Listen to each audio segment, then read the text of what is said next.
A 3D printer is a computer-aided manufacturing, or CAM, device that creates three-dimensional objects.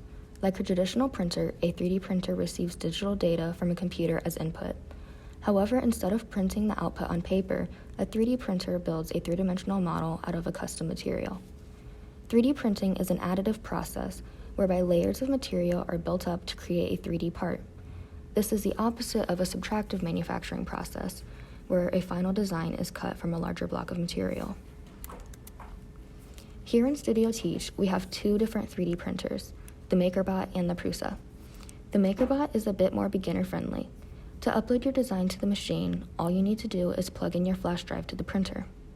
For the Prusa, you need to put your file onto an SD card, which you then put into the printer.